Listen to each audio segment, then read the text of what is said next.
Hello, dear friends. This is the phone support channel.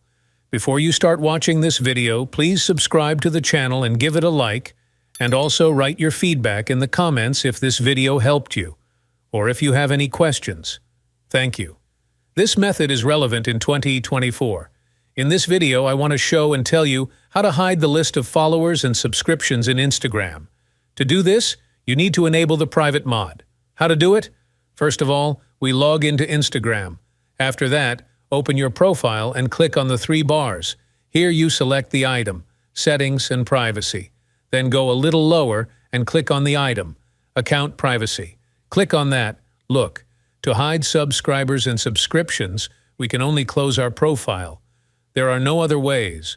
Unfortunately, that's the only way. So we click on Close Account and click on Switch to Private and click Not Now. Put likes and subscribe to our channel if you like this video. See you later. Bye.